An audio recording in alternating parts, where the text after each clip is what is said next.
Hello, everybody. Yes, indeed. It is Wednesday. Wednesday means it is night for the Witches Movie Coven. So grab your popcorn, grab your drink of choice, and let's talk movies. So in case you're going, who are you and what are you doing?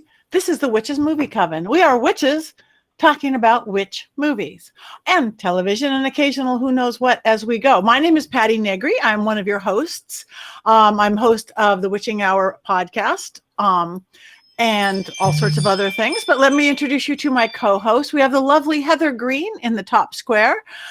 She is an author, and she wrote the definitive book on witches in movies, the literal Bible of the book of Lights, Camera, Witchcraft. She is here. We also have Jason Mankey, a well-respected also author and witch, holding up one of his many, many books on the craft, and movie expert and very opinionated at that. We also have Richard-Lael Lillard, and this is in no particular order.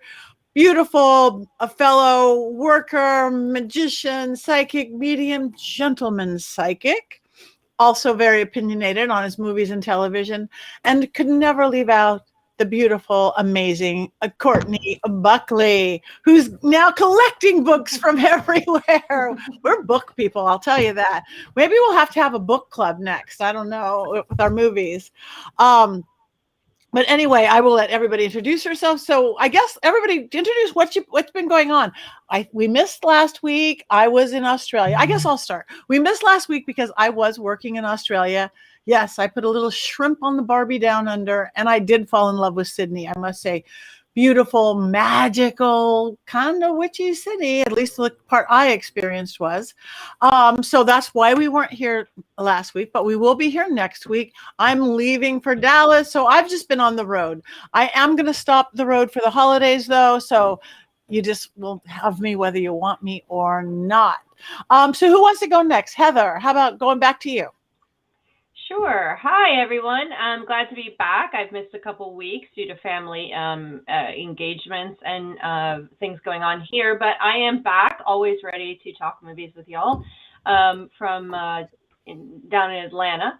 I wrote Lights, Camera, Witchcraft, and what have I been up to lately? Well, we've been doing a lot of family stuff because it's that time. It's the holidays is here, and getting ready for Yule in a few weeks. Very excited, and helping my artist boyfriend create some really great witchy gifts. So that's been really fun and exciting. And I think I have some updates for some of our listeners who ask questions, but I'll save those for a little bit. But I'm so glad to be back here after a couple weeks missing. We missed you indeed. All right. Now let's go to Courtney next. That's me. So I've had a lot of adventures recently. One really cool thing that happened, I've been saying I have to get my hands on Heather's book. I have to get my hands on Jason's book. And the amazing Marcus Ironwood at Llewellyn sent me a whole big box of books, and included in them were all of these. So now I can follow along with what you guys are talking about and hopefully get you guys to sign them for me sometime. But also, if viewers remember from last show, I was so jealous of everyone's Black Phillip because I didn't have my own. And our wonderful producer sent me this Black Phillip, and I had to take him on an adventure immediately. So we went to Salem. And if you go on my Instagram, I posted a bunch of his adventures. We visited all the sites. And I didn't, the Witches Movie Coven was not far from my heart while me and Black Phillip were on our adventure. I went to Why Not Wands, and I got a wand so I can give wands up or wands down based on my opinions. So it's been busy. Yay. Thank you. Thank you. Thank you. All right. Jason. It's an exciting time for me. My 9th book is out next Friday, which is incredible to me that I've written 9 books and Llewellyn has decided to publish them. It's called Modern Witchcraft with the Greek Gods, and I'll be in Ohio with my co-author, Estrella Taylor, promoting this book at the Buckland Museum of Witchcraft in Cleveland and Witch Collab in Columbus, Ohio, and I'm going to miss next week's show because of that. And it's Yuletide season, and I wrote a book about Yule, and I freaking love Yule, and I'm already wearing my Krampus sweater. And every week I'm on the show, I will have a new sweater to wear. They won't all be Krampus. Krampus rules. Yay, thank you. Woo! And you and your book partner are going to come on my witching hour soon. I'm so excited. Yes, it's going to be great. So thank you for that. Okay, Richard-Lael. Hello. I have to say I love Krampus too. He is the reason of the season. And I have to say that I really do love the Yule Cat. I'm sure that you know about the Yule Cat, Jason. I love the Yule Cat. So that's a little bit of homework for everybody. If you don't know the Yule Cat, you can look it up. I've been well. I've been busy creating and manifesting and being a snappy dresser, all of the above. Always Black Phillip everywhere. So I know all of you people out there watching or listening, you need a Black Phillip. Everyone needs a Black Phillip. It made me so happy. I've slept with him every night. He's come everywhere with me. And this is a fun thing because, you look for every opportunity to perform witchcraft, right? When he came, where his little tag is in his butt is a little rip. So it's his little butthole. And I am going to make a little spell bag to foster some success for Black Phillip. And I'm going to stick it in there before I sew him up. So then he's going to be a magical Black Phillip. He's going to be a witch too. Yay. Butthole magic is always the best. I think that should be the new tagline. We are definitely back. Okay, Kelly asked, where can you get a Black Phillip? I actually got mine when I was at Frankie Frank's event upstate New York from a metaphysical shop that might have been in Salem. I'm not sure. I don't know. Where does everybody get Black Phillip? I have everywhere. Not anywhere really. Occult shops, metaphysical shops. Amazon. Sadly, I got mine on Amazon by searching for Black Phillip, and that's the goat that came up. That's the goat in everyone's heart now. Wow, that is the goat in everyone's heart. Well, this week we're going to talk about a few different things, including the new Wednesday, which I cannot remember. I don't know if we want to start there, because what we're really going to talk about, what we had planned and what we've advertised is Bewitched. Yes, the original Bewitched, both the television show and the later movie with Nicole Kidman. But before we go there, do we want to talk a little bit about Wednesday? I just started watching it. I personally really like it. I'm 3 episodes in, all like at midnight, 1 a.m., 2 a.m. I kind of fell in love with it a little bit more each episode, but I know that isn't across the board gift. So who wants to start with Wednesday? Well, I'd like to chime in here if you don't mind, because I usually, do a little bit of a history background. But what I haven't watched it yet, so I'm going to be binge watching, and I will get back to you on my wands up or wands down next week. But the interesting thing I just want to chime in here is that what I've noticed in the history of watching which waves of films that we have, when they become popular and they get really popular and they stop. They go away, right? We had several of them. And this current one, and they always end with teen films. They always end with resurrections of films that center on teen witches and young female witches specifically. So it's kind of interesting. I just want to point that out because we've been seeing that trend over the last 5 years. Once again, this is the 3rd time we've had that trend, and Wednesday fits right into that. So I just wanted to give a little historical perspective on that. Thank you. Courtney?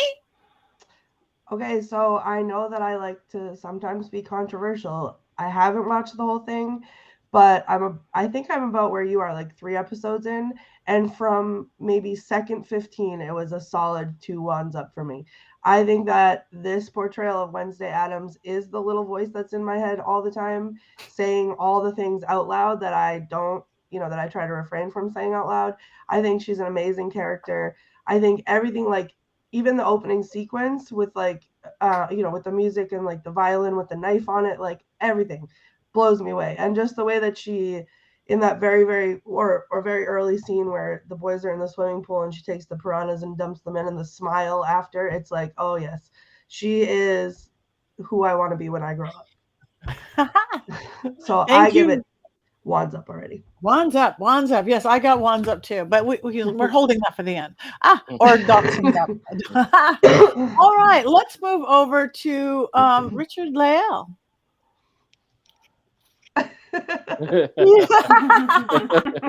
Well, you know what? I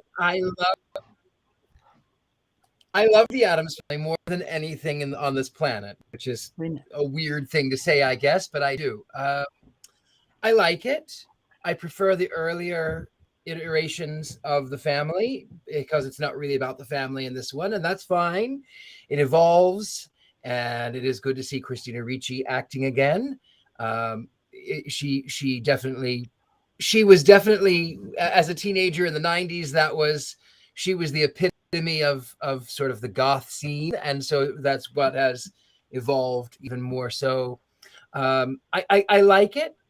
I would like it more if it weren't about the Addams Family. I think I like that it's sort of a girl school, sort of a Nancy Drew almost. I like that. I really have pause with the actors playing the family, especially Gomez and Morticia. And everyone was up in arms about Guzman. He's great. He's fine. It's Catherine Zeta-Jones. I really have a hard time buying that she is Morticia. She's very actory, and she doesn't really. Gomez and Morticia don't have that static relationship that one grew to love. And the funny thing is, my own parents, who were unique in their own way, they had that passionate, enthralled relationship that you would associate with Gomez and Morticia. And my mother was tall, Native American, had dark, long black hair that went way down, and my father was a blonde with a mustache, which is not quite a Gomez, but they had a beautiful relationship. And I really wanted to see more of that connection because I feel like that's important. Anyway, I thought it was good. I would give it a half a wand. No, I'll give it a whole wand up. Not two, just one. I'll give it one wand up. Yes. Okay.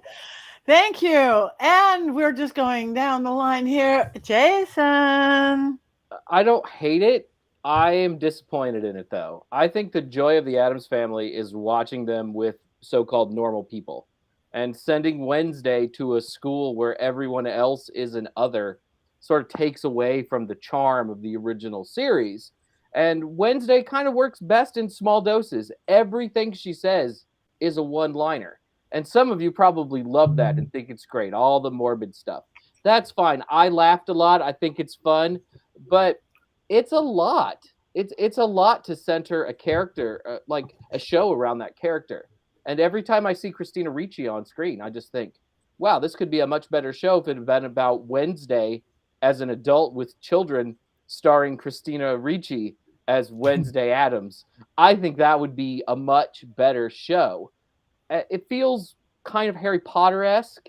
And the fact that, you have different sort of like tribes in the school. And to me, that just feels sort of cliche at this point. I know I sound like I'm just really ripping on the show, and I am, because it could be so much better than it is. And there's another thing about it too, is this is a Tim Burton directed TV series for the most part. Most of the episodes were directed by Burton. He's been really involved in it. And usually Tim Burton takes you to a different world. He takes you to something that looks nothing like the place that we are at. And this show just kind of looks ordinary. Even the school kind of looks ordinary. And that's really disappointing for a Tim Burton directed project. Maybe it's the budget. It is TV, and it's not, a movie where you have, tens of millions of dollars. But I found that a little bit disappointing. So I don't hate it, but I think it could be a lot better. Okay, thank you. I thank you. We want you guys out there to comment as well, and you guys are. I see Robert Hicks just said he loved Wednesday, but everybody else was a little shady.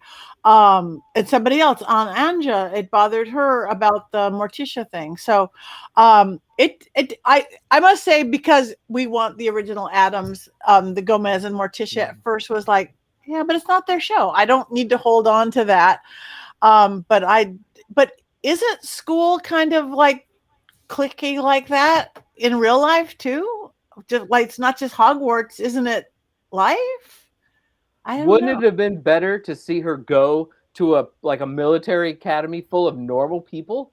That would have been something to play off of. Playing off of werewolves and sirens. It has its joys and it has its like moments, but I love the contrast between like the Addams Family, who are unique, and their stiff, boring neighbors. And yeah. I agree absolutely, Jason. I didn't mean to interrupt you, but I absolutely agree on that, because part for me, part of the joy was that the Addams Family they didn't care what anyone. Well, to quote a line, I know no spoilers, but to quote a line, I hope I can say this. Everyone pretends they don't give a fuck, but you never had any fucks to give in the first place. And I like that, but in reality, that's what I like. I would like more of the normal interactions with people, because as a witch myself, who lives in those kind of towns that are portrayed, I understand what they call the wasps. I understand them all too well. And there is a lot of pressure to conform and a lot of pressure to not be.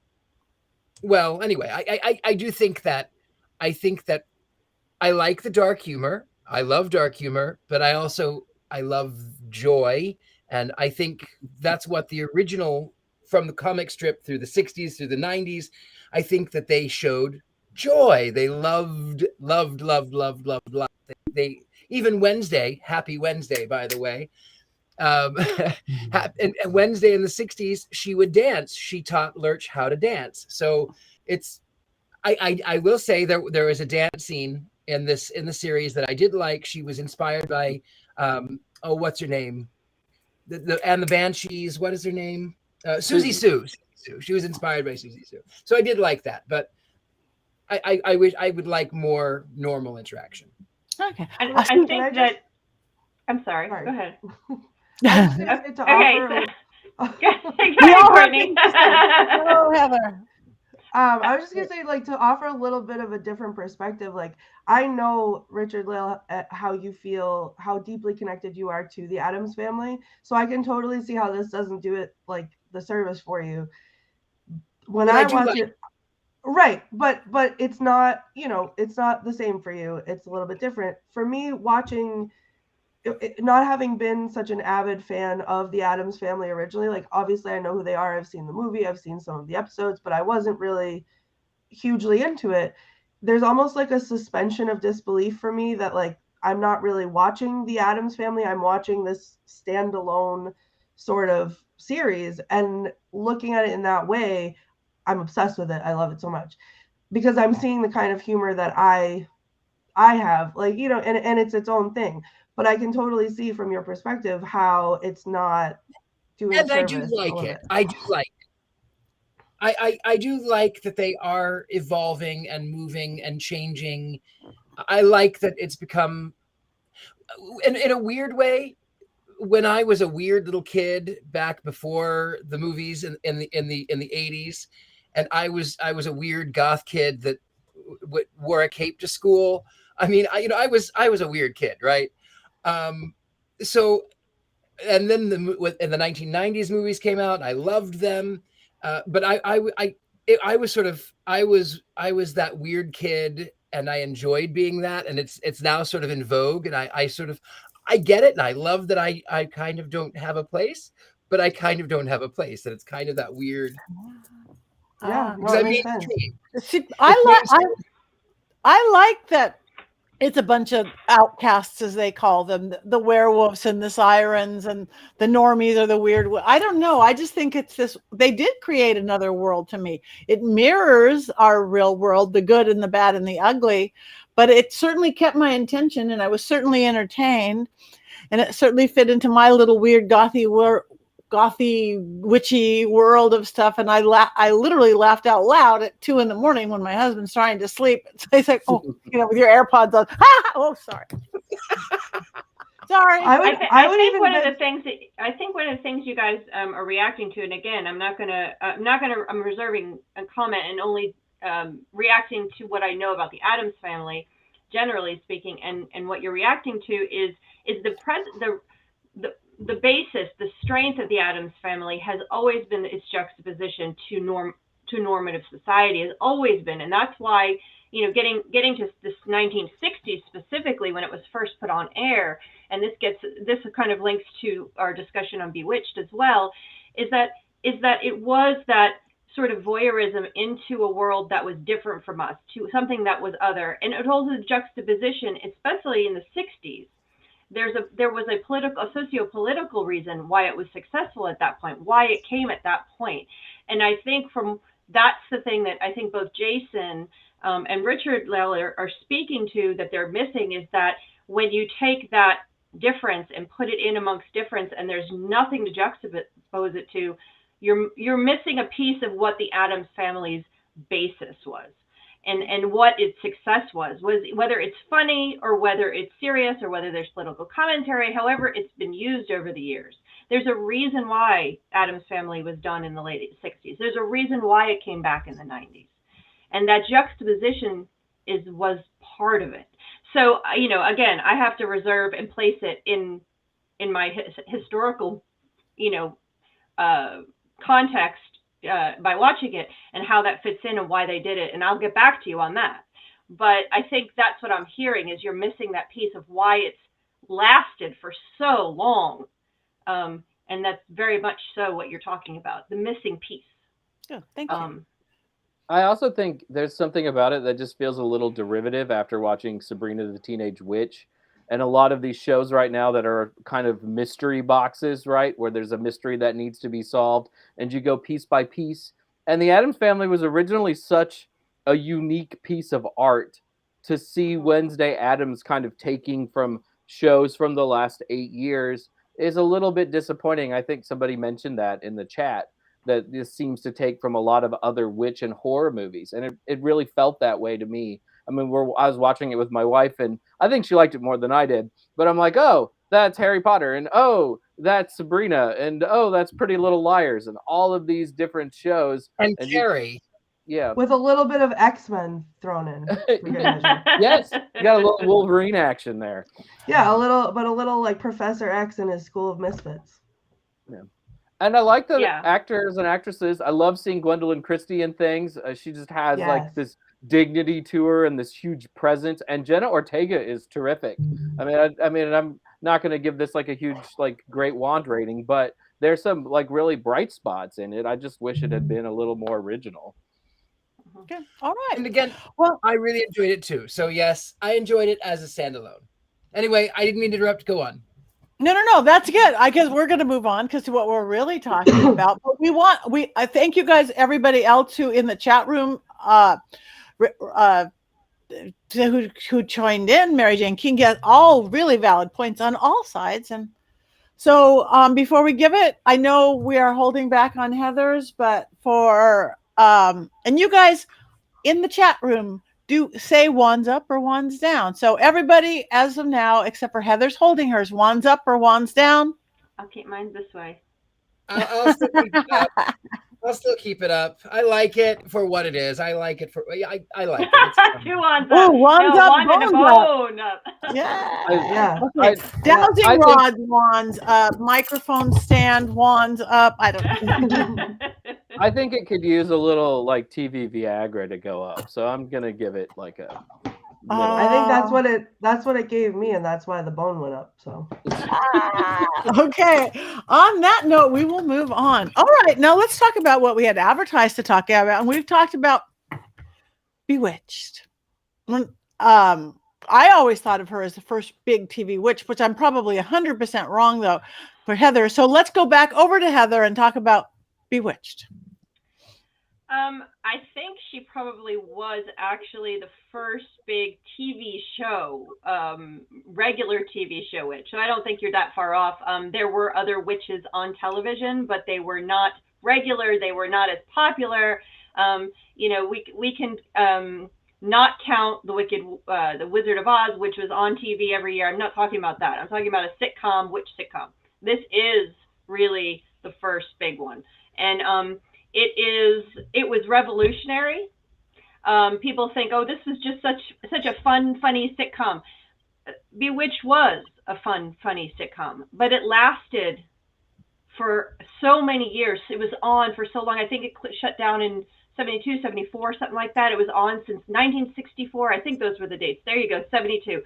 So it's one of the longest running ones at the time, far exceeding the Addams Family even, which was running about the same time. Why was it popular? It was funny. It was light. We loved 67, 66, I think, with the Addams Family. Anyway. No, I think 66. No, I think it was.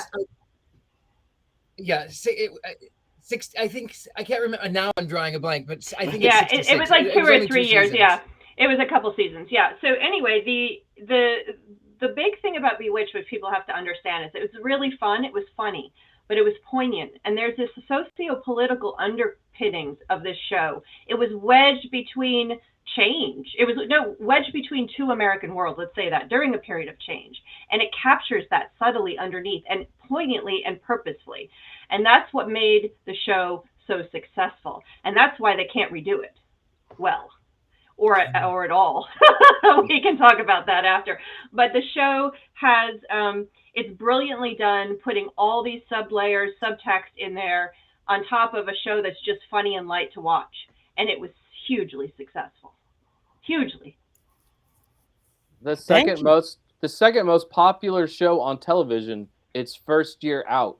And like back then you only had 3 channels to watch. So you're talking like 40 million people watching Bewitched every week.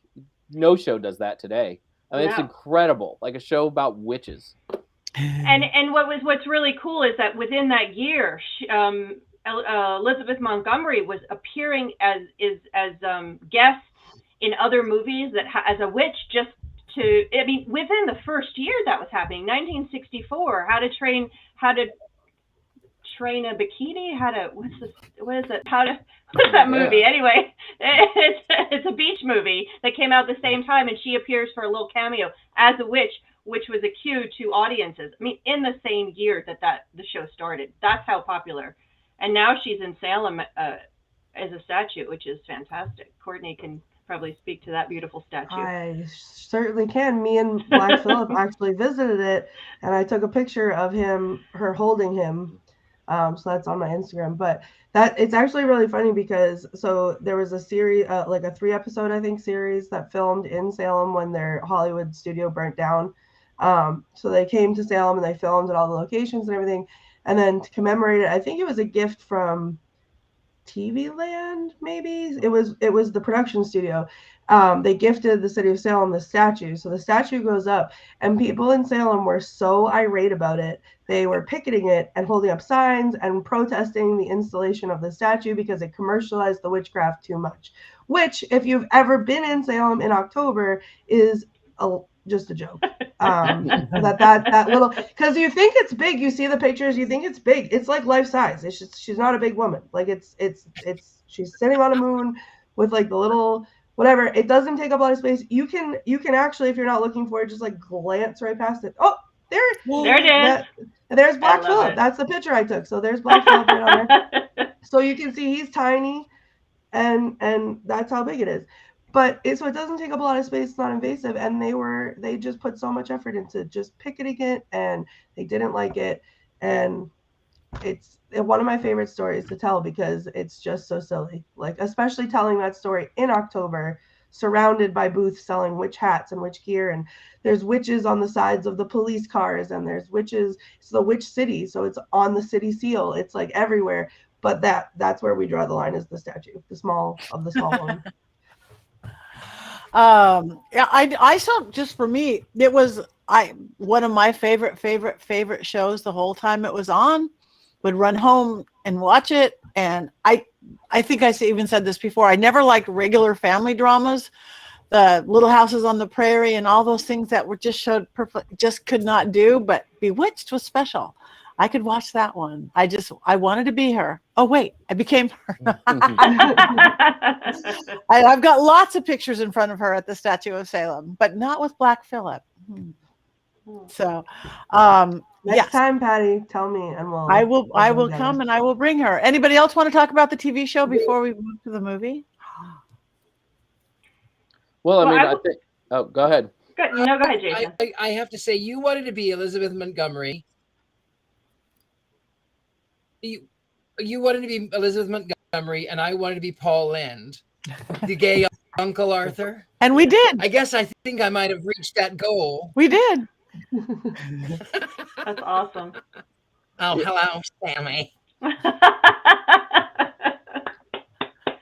When I think of Bewitched, I think of Paul Lynde. There's something about Paul Lynde, like even as a small child, like the way he delivered his voice was just so unique and so different.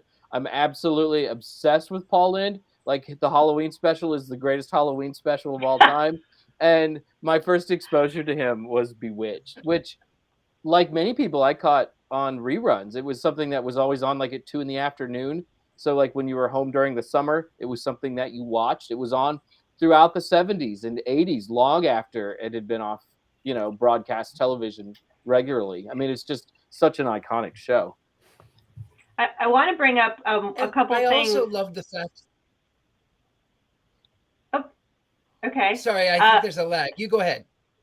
I just want to bring up a couple of things. A lot of people will say that Bewitched is a remake or a redo of either Bell Book and Candle or I Married a Witch, and that's not true. These three things were three separate properties. The show was inspired by the other two, and the producers and writers do say they were inspired by those other two movies. Both of those two movies were independent of each other, totally different properties, as I said. However, they do have similar characters, and there is a subtle thing. And what I love about Bewitched is that Bewitched is almost like chapter 2 or 2.0, to use modern language, of the other two, because in the other two, the witch has to give up her powers to become a married woman. Here, she's a married woman, and she tries to give up her powers because she wants to be proper. She wants to be June Cleaver, but she can't, no matter how hard she tries, and she uses her magic to save the day. And I always loved it, and I have tried forever to wrinkle my nose and make the broom sweep, but it has not worked yet. We still work on it. Okay. And before you talk about the movie, you may want to mention Tabitha, unfortunately. The unfortunate 9-episode Tabitha from the 1970s. Oh, okay. Tell us. I don't know anything about that. I don't know. Oh, do you guys not know about Tabitha? Well, there was let's tell the story of Tabitha. Now, basically, they tried to do a spinoff about Tabitha when she's grown up. And it was I want to say 77, 78, 70. I can't remember the exact dates. I think it was maybe, I have it in my book. It's like 8 episodes, and it was terrible. It was, I don't even know that you can watch it. I just watched it recently. I just watched an episode called, oh gosh, I don't even remember the name of the episode, honestly, but search it up. And you may be able to catch an episode or two, but it was so poorly received that they just shut the whole thing down. And they never tried to do it again until the movie, which was like 2007 or something. There you go. 77 to 78 was when Tabitha aired. So it's one of those sad moments. You just can't redo Bewitched. It was a moment in time that was perfect. You just can't do it. So was Tabitha, she grew up to be like her mom, wanting to marry a human, and I don't remember the entire premise. I think she was like a young professional. She was trying to get out there in the world, and it was kind of like 20-something. I think she might have been 21, trying to get out there in the workforce. Very 70s, late 70s woman in the workforce type thing, spinoff. spinoffs don't always work very well, and this one was one of those that bombed. Then she met Mary Tyler Moore, and it was a whole thing. No. It didn't work. Is I Dream of Jeannie just a ripoff of Bewitched, or was there something more to that? I didn't really study it from that perspective, but probably trying to take from the popularity of it. I think that's very common. It happens all the time. I really enjoyed I Dream of Jeannie as a young person. So I was, anything where there's magic happening, I was like, I'm good. But yeah, I think it probably was just like the Munsters and the Addams Family. You know, you have one success, you try another one. Right. I agree. I did like the other one too. There's Jason. We should all send our photos. I have to find mine. I have one too. No, me too. Paul Lind is fantastic. Oh, he is. He is great. And that Halloween episode is classic. Okay, so we all talk. So far, as far as the original TV show, Wands up, Wands down. Two. If I have another one. Wands up. Wait a minute. Wands down on the original show? So sorry. Okay, go Courtney. Go Whoa. Courtney. What? But I also, All right, guys. No. Well. Oh, sorry. I was waiting for Richard-Lael. I know Richard-Lael. I think we've lost his he's internet. frozen. Yeah. Can you hear me? I don't know if I might. Yeah. Everyone is freezing. No, you're freezing. But we can hear you. No, I'm here. Can you hear me? Yes. Oh, okay. Sorry. I didn't mean to interrupt. You go ahead, Courtney. You go ahead and tell me why you don't like it, and I'll tell you why I do like it. Okay. So I just never got into it really. It was on, I watched it every once in a while in reruns. I think that on like Nick at Night, back when like all the Nick at Night shows were like in black and white. And it's not that I didn't love it. It just didn't, well, I didn't love it. It's not that I didn't like it. It's just that it never struck any kind of a chord with me. So it wasn't something that I was into. And then I feel like when, and not to jump ahead, but like when the movie came out, my whole family was like, oh my God, like, oh, Bewitched and the nostalgia and this, and oh, we're going to watch it. And I watched it and I was like, I still don't get it. I still don't get like the appeal. I just didn't click with it. So I don't think it means that it was a bad show. I just think that for me, it didn't do it for me. So Okay, I'm so sorry. good. Fair enough. Wands down. Okay, Richard-Lael. I think he's frozen. He's frozen. Well, for me, I wanted to tell you one of the reasons I really am I frozen? Can you hear me? You're I back. don't know. My internet has been slow. Can you hear me? Yes. If you can hear me, I'll go ahead and jump in and continue talking. Okay. So the reason I loved it, because it was an allegory for the LGBTQIA plus community.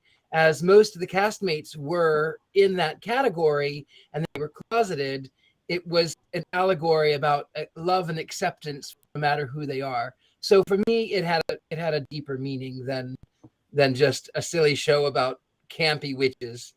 Yeah, that makes sense. And I just never connected to it in any kind of a way, I think, because someone said, you had to be there at the time, and that's exactly it. I wasn't there at the time. It was late at night when it was on in reruns for me, so it wasn't something that I really like sat down to watch, on purpose. It was just something that like came on after the show that I was done watching would be on. So I totally support all of the millions of wands up that are going out in the comments and with you guys. But just my own personal taste didn't do it for me. Let me speak to what Richard-Lael says, and the Bell book in Candle was very much that allegory, and it was purposely written about to be that allegory. Absolutely. This one's meaning was that and broader. And so one of the things, even Courtney, if you don't like to watch the show, if you don't enjoy it, it's not funny.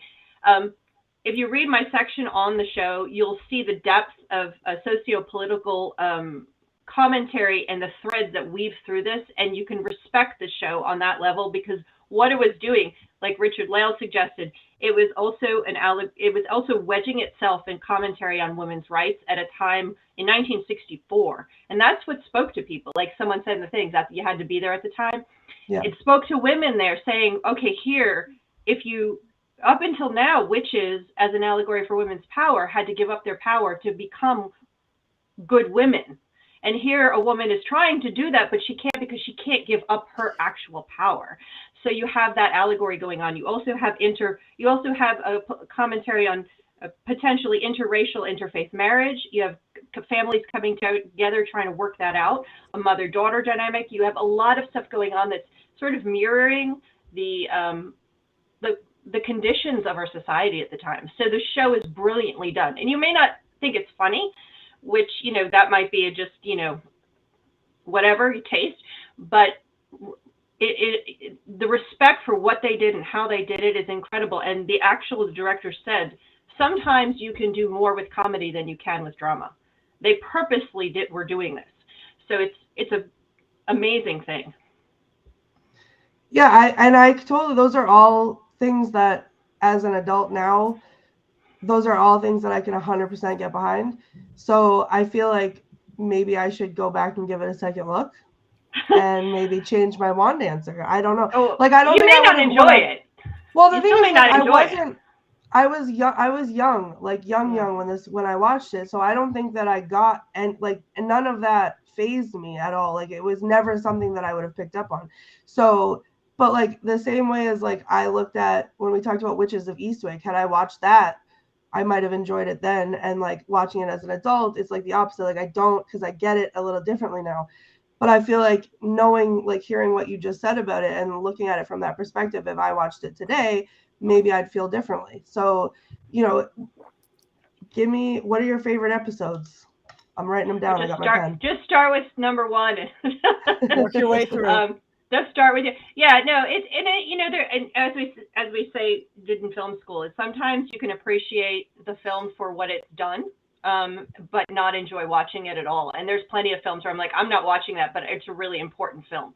You know, I could name a bunch of those. So you may not enjoy it just from that perspective, but its history in witch films is incredibly powerful. And I'm not going to say that about the show. I'm not going to say that about the movie or Tep. We're almost there.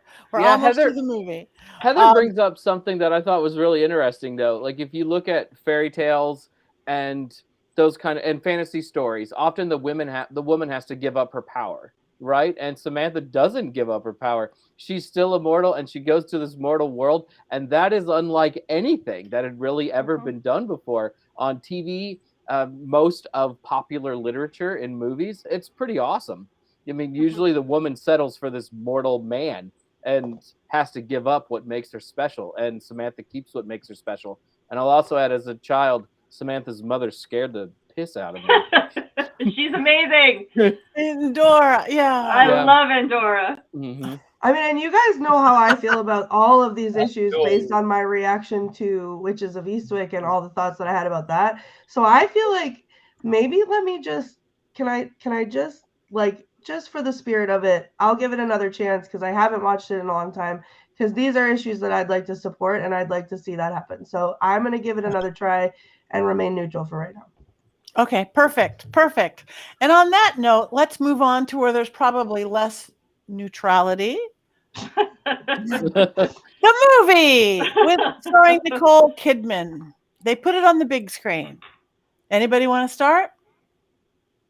I'm sorry they did this. There is literally no way that they could have ever remade it. So I give them an A for effort in trying to find a way to bring. They were trying to capitalize on the success of Harry Potter and create some kind of thing. And it was the wrong moment for witch films. First of all, we were not in a witch wave at that time, so it was not the point to have done it. And I give them an A for effort in trying to bring Bewitched into a modern time. However, you know, and not just trying to remake it. And I will also say that I love Will Ferrell, and I will watch anything he's in. However, this one really missed the mark, like by like a whole country. I mean, it's just, it's just not very good. And I wish it wasn't done. Well, see, that's the whole country thing. Because to me, that is a plain movie. Because since I'm in the air almost weekly right now, Oh, it's so and you weird. want to watch something that like helps you kind of half go to sleep, but half take your mind off things and half keep it up. So I, for the first time, watched it not even very long ago on a plane, and I'm like, this is a plane movie. It was pretty. I like Nicole Kidman. I like Will Ferrell. I like any Hollywood reference stuff, anything that references studios in Hollywood. I live in the middle of Hollywood, so you could play off that. It meant nothing to me. It was not going to get an award-winning thing. It's a plane movie, so that's what I get about it. So, all right, who wants to go next? Jason? You know, to be contrary, I think this is one of the greatest I can't do it. I just can't. You had me in the beginning. I was gonna try. I was like gonna give it my best effort. I had like a speech in my head. This movie tries things, and they mostly all fall flat. It might have been better if it had not been related to Bewitched and been something else entirely. It just doesn't work, and I think it besmirches the good name of Bewitched. Makes me sad. It didn't ever relate. I mean, I knew the name was Bewitched, but it wasn't Bewitched. There was nothing to it that was Samantha. I mean, they used the name. That's it to me. Wasn't trying to change it. It just wasn't it. So, all right, Richard-Lael.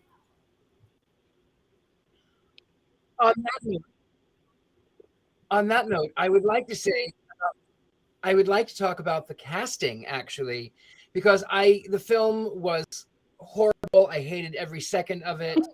However, I think that if they would have cast Jim Carrey as Darren, I almost could have gotten into it, because then he could have really done Darren justice, because I think Jim is actually a really good actor, and I think he could have done the faces and the awkward expressions that I associate with Darren Stevens #1. That's a great point. I mean, he has that same So that's face. my thought. It was horrible. It is a plain movie. It's a plain movie. All right, Jason. Thank you, Richard-Lael. Oh, no, you already went. You already went. Sorry, because you loved it. Okay, Courtney. It's my favorite movie of all time. I don't know what you guys are talking about. No, again, I just You guys, no. You guys, I love Nicole Kidman is watching right now. Nicole Kidman is watching. No. Well, I feel like the same way as Heather about like Will Ferrell. I will literally, if the movie was him sitting on a chair watching paint dry, I would pay money to go see it, because I just love him. Nicole Kidman, I can take or leave. I'm sorry. But I just, again, it was like, it was presented to me to go see it as this nostalgic factor, like with my family, and I didn't feel that way about it at all. So to me, it was literally just, I watched it once, I never watched it again. And I'm the queen of, I'll rewatch the same thing 100,000 times, same way as I'll read the same book 100,000 times. I never once ever felt the need, even if I was in a Will Ferrell mood, that was never where I was going ever again. It was just forgettable. I couldn't even bring myself, like I try to do my movie homework every week before we have the show, couldn't even bring myself to try to watch that for movie homework. I watched Wednesday instead. So I just, no thanks. So what did it go? What went wrong? Was it just bad script, bad writing, bad directing, bad everything? Or did they try to do something that failed? I think it was for me, it was boring. Like, yeah, it didn't have any charm to me at all. And I feel like when you, even in my limited knowledge, when you think of Bewitched, you think it's charming and it's whatever. And it wasn't any of the things.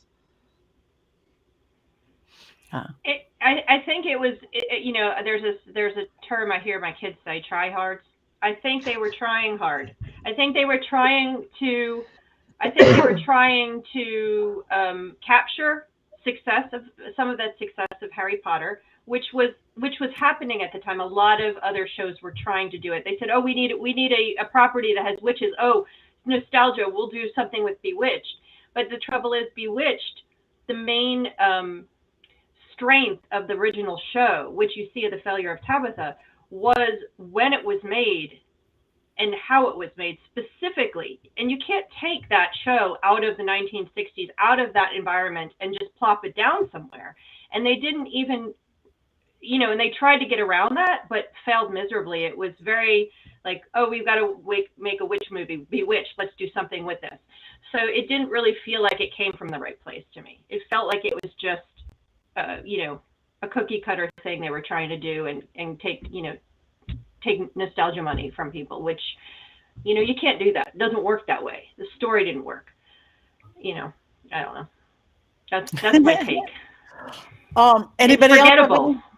Anybody else have anything to say before we vote? No? All right, everybody out there, you guys get to vote too. Everybody who saw Bewitched, the movie, wands up or wands down? Oh, here's my camera. Wands down. It was blah. I see blah, no intention, no purpose. And again, unless you're on a plane and you want to sleep and take your mind off things, there's lots of pretty colors to go to sleep to. That works. So there you go. Anyway, so we still want to know what you guys want us to do. We're going into the holidays. Is there any holiday witch movies we should be doing? Again, we can branch out as we're doing into television and all sorts of things. What do we want to talk about? That's both for us here on screen and the audience. I would love, I'm just going to throw this out to the group. I have two things that eventually I'd love to discuss with you guys. Movie. Oh, Krampus, that's a good one. I would love either like new Sabrina, on Netflix versus old Sabrina. And also I would love to discuss Hereditary. And I thought at first that wasn't witchy enough, but when I reread the synopsis and rethought about it, I think it is witchy enough. I think we have to do Harry Potter during the holidays, though. Yes. I mean, it's just such a holiday thing. We associate it with the holidays because there's always a big Christmas scene.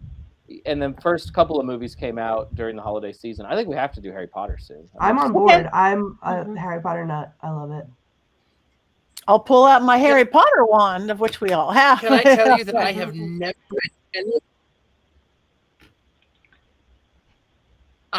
read any of the books. I have never watched any of the movies because when the films came out, when the books came out, I was too old for them. And then when the films came out, I was so Pentecostal that I was afraid of witchcraft. Oh, so I have never seen any of the Harry Potter films. Wow. You're in for a treat, except for movie 2. You're all Thank you, Jason. Oh my goodness. That's so funny. Yeah. So what should he watch? What should he watch? Okay, a Harry Potter virgin. We heard that not movie 2. What is if he watched 1? Which one should he watch? Start with 1. You have to watch all of them, though. Even the one I don't like. You have to watch all of them. There's no escaping that. Better start. Very well done. And it looks like people out there definitely want Krampus and definitely want Sabrina. Let's do them all. We have every Wednesday. We're here forever. Okay, so before we go, we have just a few minutes left. Definitely Harry Potter. Richard-Lael reacts. I love this. Oh, that's us. All right, let's go through everybody. And again, tell everybody where they can find us. Now, you out there, if you like us, follow us, do all those things that we have to do in this crazy modern world. That means get a Black Phillip. No, that means like us and follow us on Instagram and Twitter, and whatever we're on. For those of us who have books, buy our books. Tell your friends about this Witches Movie Coven and everything else that we're doing. So before we go there, I'm just going to go in I will go in a Diosol circle versus a Witterson circle, starting with Courtney. Tell anybody where they can find you, anything you have coming up that they could watch you on, see you on live, go hang out, whatever they have. Perfect. Well, I am on, my personal self is on all the socials at the Femes, which is short for femur because it's what I love. You can find me on Instagram if you want to keep up with Black Phillip's adventures. He decorated a Christmas tree yesterday or the other day. It was very exciting. He was also seen on there reading Jason's book, so that was fun. You can also find me on TikTok. I post videos there. You can watch me on Twitch. I play horror games for everyone else's entertainment, which is a lot of fun. Or you can watch me as Ghostbait on Scared and Alone, which is scaredandalone.com, or at Scared Alone Live on all the socials. And you can watch me scare the pants off myself there too. Perfect. Thank you. All right. Jason. I'm easy to find. It's usually at Pan Mankey is the handle. On Instagram, I do also take pictures of my Black Phillip. And Courtney, we should collaborate and use hashtag Yes! Adventures of Black Phillip and Oh, I Patty. love it. And we I'm can in. all, I am in. Richard-Lael and I'm Heather- going and to we take him with me now to Dallas tomorrow. Yeah, and we can Yes. and he can be everywhere and everyone to everybody. That would be great. And next week, as I said earlier, I'm going to be in Ohio. So if you're out there, come see me. That would be awesome. Okay. And they can find the social medias. All right. Okay, Heather. Okay, well, the best way to find me is to go to my website, heathergreene.net. My socials are there. I'm on a few of them, Twitter, Instagram, and Facebook, and all the various places. All the links are there. Again, heathergreene.net. You can also see information about my book. And there's also a link to all of the articles because I am also a religion journalist, and I focus on witchy stuff and occult stories. So you can read a bunch of my work there. I'm not going to be live anywhere. I was just at a bookstore a couple weeks ago. I'm taking a break during the holidays, but you can always reach out to me on Twitter and through my website. And I need to go, after we're done, order a Black Phillip so I can participate in Black Phillip adventures down south. Yes. Perfect. Perfect. All right. And Richard-Lael.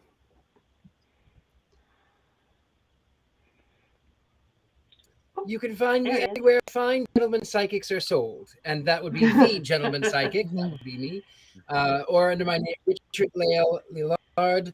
Also, for those of you who are out there, if I ever contact you and tell you that you are lucky, and I'm sending out a message to my fans for a free reading or that's not me. I will never contact you. You contact me, thegentlemanpsychic.com.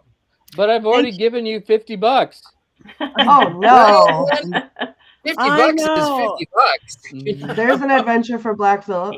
Yeah, You know, There's Richard. an adventure for Black Phillip. Yes, and you guys, sadly, for those of us like Richard-Lael and I, and all of us, there's fake us's out there, and we won't do that. We don't contact you and tell you need a reading and tell you. We just don't. I'm luckily after 3 years of begging, pleading, calling on the floor, going, why? I finally got verified on Instagram. So now I can finally say, I don't have the blue check, it's not the real me, but there's still fake me's on Facebook and Twitter. We don't know what Twitter is anymore. And TikTok. So yeah, we don't know what Twitter is anymore. So pattinegri.com, you can get to all my real things. Please do like us and follow us. I'm on TikTok too. Patti.Negri on Instagram, Patti Negri Psychic Medium with the blue check on Facebook. Twitter's Patti Negri. And I have a YouTube page with lots and lots of free stuff and free information. And of course, my other podcasts come to The Witching Hour, which is everywhere you can get podcasts. Drops on Mondays, Spotify, Apple, Podbean, everywhere. And in video on my YouTube page and on Paraflix. So if you guys like horror and mystery and some spirituality and lots and lots and lots of paranormal, check out my network, paraflix.com. We call it the Netflix of the paranormal, but it's way cheaper, like $3.99 a month. 80% brand new programming, so check it out. We're gonna get this show on there. Okay, we're putting this show on there. I know some people, so we have this, and also I have a school to teach this kind of beautiful stuff. We have to get all you guys there. Richard-Lael is one of our teachers. It's called universitymagicus.com. It's our very own kind of Hogwarts. But we don't have teams and we don't have boat races and we don't have anything like that. But universitymagicus.com, it's a very, very affordable, old-fashioned but not old-fashioned. Esoteric Mystery School, we have over 20 teachers, all of different paths, all of different magical, wacky, wonderful paths. We don't tell you what to believe or what the truth is. You figure it out yourself. So check that out. Go to pattinegri.com. But again, these are amazing people here with us. So tell your friends about it. We want to keep this Wednesday thing going. There is so many movies and only so many Wednesdays. So thank you. We have one left thing to do. Besides that, get yourself a Black Phillip. But we have one more thing to do that we do every week, which is, shall we play along? 1, 2, 3, cackle!